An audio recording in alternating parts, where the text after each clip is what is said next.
अभी हमने देख लिया कि हमारे कलश स्थापना में क्या क्या सामग्रियां लगती हैं। तो अब हमें कलश की स्थापना कैसे करनी है मैं ये बता रही हूँ। तो कलश स्थापना से पूर्व हमको क्या तैयारी करनी है उस पर ध्यान दीजिए। सबसे पहले अगर हम मिट्टी का कलश प्रयोग कर रहे हैं तो उसे जिस दिन भी हमें स्थापना करना है उसके ठीक एक दिन पहले हम 24 घंटे के लिए पूरी रात को उस कलश को पानी में भिगा के रखेंगे। इसका कारण ये होता है कि अगर हम पानी में भिगा के नहीं रखेंगे, डायरेक्ट जिस हमें स्थापना करनी है हम उसे केवल जल से धुल के रखेंगे, तो जो उसके अंदर हम जब जल भरेंगे तो वो जल वो सारा सोख लेगा। फिर जब हम आखिर में अंत में जब हम उठाएंगे जल छिड़कने के लिए तो जल उसमें हमको मिलेगा ही नहीं। फिर हमारे मन में बिना मतलब का वहम बनेगा। कई लोगों के संग मैंने ऐसा देखा है। फिर वहम बनता है, उनको लगता है कि हमारा जल पूरा खत्म हो गया है, हमारे संग जरूर कुछ न कुछ अनहोनी होने वाली होती। तो सबसे पहले कलश को रात भर पानी में भिगा के रखेंगे, फिर उसको अगले दिन हम प्रयोग में लाएंगे। ठीक ऐसे ही अगर हम ज्वारे बो रहे हैं तो ज्वारे को साफ करके उसको हम पानी में रात भर के लिए भिगा के रखेंगे। भिगा के रखने से दो फायदा होता है। एक तो जो उसमें, क्योंकि जितने भी हमारी जो जौ है वो सभी उसमें अच्छे नहीं होते हैं, कुछ उसमें जौ खराब भी होते हैं। तो जब हम भिगाएंगे तो जो खराब जौ होता है वो ऊपर उठ जाता है और जो अच्छी क्वालिटी का होता है वो नीचे बैठ जाता है। तो जो भी खराब क्वालिटी की जो जौ है उसको हम निकाल देते हैं। और प्लस दूसरा ये फायदा होता है कि जब हम भिगा के रखते हैं तो जब हम उसको ज्वारे बोते हैं तो हमारा ज्वारा जो है वो अच्छे से उगता है, वो अच्छे से निकलता है ज्वारा। तो दो फायदा होता है। तो पूजा से पहले हमें इन दो चीज़ों को तैयारियां जरूर कर लेनी है। फिर जब हमें कलश स्थापना करनी है तो सबसे पहले तो कभी भी कलश की स्थापना डायरेक्ट जमीन पे नहीं की जाती है। ज्वारे हम नहीं बो रहे हैं तो ऐसी स्थिति में हम चावल की ढेरी के ऊपर या चावल का हम अष्टदल कमल बना लेंगे, उसके ऊपर कलश की स्थापना करेंगे। अगर दोस्तों पूजा में जहाँ भी हम चावल प्रयोग कर रहे हैं, अगर चावल हमें नहीं उपलब्ध हो पाता है तो उसकी जगह हम गेहूं का प्रयोग कर सकते हैं, लेकिन फर्स्ट प्रेफरेंस चावल ही रहेगा। क्योंकि अगर अनाज में कहीं प्रयोग होता है तो चावल की ही प्राथमिकता पहले होती है। तो चावल की ढेर, अगर हम ज्वारे नहीं बो रहे हैं तो चावल का अष्टदल कमल बनाएंगे या उसकी ढेरी पे हम कलश की स्थापना करेंगे। और अगर ज्वारे हम बो रहे हैं तो सबसे पहले हम जिस जगह पे करेंगे उस जगह को गंगा जल का छिड़काव करके उस जगह को शुद्ध करेंगे।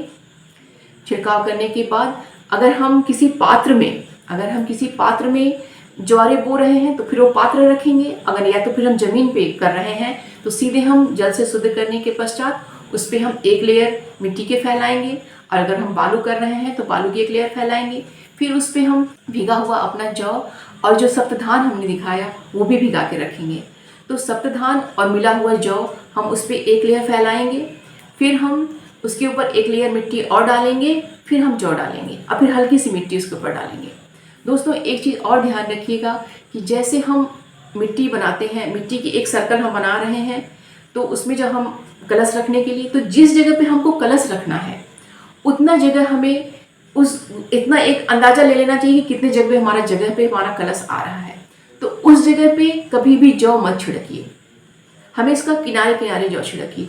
इसका कारण यह होता है कि बहुत लोग पूरे जगह पे फैला के जौ छिड़क देते हैं, फिर उस पर कलश की स्थापना करते हैं। तो जब ज्वारे उगते हैं तो कलश फिर हमारा टेढ़ा हो जाता है, या फिर जो कलश के ऊपर हमने नारियल रखा है, पूर्ण पात्र रखा है, सब गिरने का चांस रहता है। तो फिर हमारे मन में वही शंका वहम होगा कि हमारे संग कुछ अनहोनी होने वाली है। तो हमें सावधानी रखनी है इस चीज़ के लिए कि जब भी हम ज्वारे बोएं तो किनारे किनारे बोएं, और जहाँ पे हमको कलश रखना है उस जगह को हम छोड़ दें।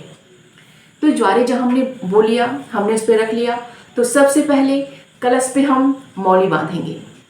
मौली बांध के उसके पश्चात उस पर हम स्वास्तिक बनाएंगे। स्वास्तिक बनाने के बाद अगर उस पर जगह बचा है तो आप ओम भी लिख दीजिए, स्वास्तिक बना लीजिए, ओम लिख लीजिए। हमारी जो मिट्टी है उसके ऊपर हम कलश स्थापित करेंगे। अगर आपको मंत्र आता है तो अब तो बहुत अच्छी बात है, अगर मंत्र नहीं आता है तो बिल्कुल टेंशन मत लीजिए। सिंपल दुर्गा माँ का नवाड़ मंत्र जो है ऐं ह्रीं क्लीं चामुंडाय विचे, इसका लगातार जाप करते रहिए।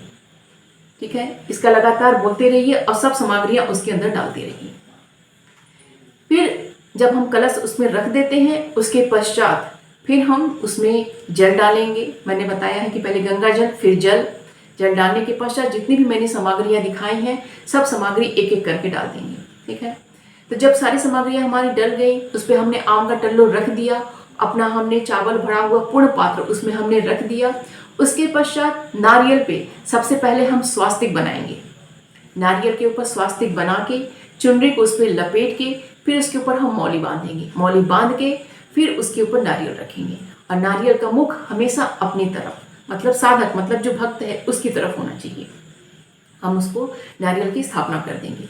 उसके पश्चात फिर हम नारियल को अपना जनेऊ पहनाएंगे, अपना दुर्वा चढ़ाएंगे, बेलपत्र है वो चढ़ाइए, अच्छा छिड़किए उनके ऊपर और माला फूल सब कुछ भोग लगाइए। जैसे हम दुर्गा माँ की पूजा करते हैं, उनको सुबह शाम भोग लगाते हैं, उनकी सुबह शाम आरती करते हैं, ठीक ऐसे ही कलश को हमें सुबह शाम भोग लगाना है, कलश को हमें माला फूल चढ़ाना है, कलश को हमें उनका आरती करना है। क्योंकि कलश जो है उसे कोई साधारण रूप से हल्के मत लीजिएगा, उसमें सारे देवी देवता उसमें विराजमान हैं। इवन हमारे विष्णु भगवान, हमारे शिव जी, हमारे ब्रह्मा जी, सारे लोग समाहित हैं उसमें। तो इसलिए जितनी महत्वपूर्ण पूजा हमारे देवी जी की है, दुर्गा माँ की है, उतनी ही महत्वपूर्ण पूजा हमारे कलश की भी है। दोस्तों एक चीज़ और ध्यान रखिएगा कि बहुत सारे लोग कलश के अंदर अक्षत डाल देते हैं और पुष्प डाल देते हैं। दोस्तों ये गलती मत कीजिएगा, क्योंकि वो फिर जो अक्षत होता है वो अनाज है, तो वो जो जल में एक सड़न पैदा करने लगता है, हमारे जल को दूषित करता है। तो अक्षत मत डालिए। अक्षत ऊपर से, जब हमने कलश देव का स्थापना कर लिया तो ऊपर से अक्षत छिड़किए और ऐसे ही पुष्प उसके अंदर मत डालिए। पुष्प ऊपर से चढ़ाइए, कलश के अंदर मत डालिए। फिर वो हमारा पानी जो होता है वो दूषित करता है। वो हमारा पानी जो हमारे जिसके अंदर जो जल है वो हमारा खराब करता है। और अगर आप ज्वारे नहीं बो रहे हैं, केवल कलश की स्थापना कर रहे हैं बिना ज्वारे के, तो देवी की पूजा में हमेशा जो अष्टदल कमल बनाया जाता है या चावल की ढेरी आप रखेंगे, वो हमेशा लाल रंग से रंग के चावल का रखिए। देवी की पूजा में हमेशा लाल रंग का चावल प्रयोग किया जाता है। और देवताओं की पूजा में, जैसे अगर श्रीहरि की पूजा है, उनसे संबंधित राम जी, कृष्ण जी, ऐसे इनकी पूजा है, तो पीला चावल प्रयोग में आता है। तो देवी का, चाहे लक्ष्मी माँ का हो, चाहे दुर्गा माँ का हो, या किसी अन्य देवी का हो, तो उस वक्त हमें लाल चावल का ही अष्टदल कमल बनाना चाहिए या उनकी ढेरी बनानी चाहिए। मैं उम्मीद करती हूँ कि आप लोगों को कलश स्थापना का पूरा प्रोसेस समझ में आ गया होगा। अगर मन में कोई कन्फ्यूज़न है, कुछ नहीं समझ में आया है या कुछ अन्य जानकारी चाह रहे हैं, तो आप कमेंट बॉक्स में मुझसे पूछ सकते हैं। आप अपने कलश की स्थापना खूब अच्छे से कीजिए, खूब दिव्य कीजिए और अपने वरुण देव से प्रार्थना कीजिए, अपने सारे देवी देवताओं से प्रार्थना कीजिए कि वो आपके घर में विराजमान रहें, आपको सुख संपन्नता ऐश्वर्य से परिपूर्ण करें और आपकी पूजा को पूर्ण करें और सफल करें। मिलते हैं अगले वीडियो में कुछ अच्छी जानकारी के संग। अपना और अपनों का ख्याल रखिएगा। नमस्कार।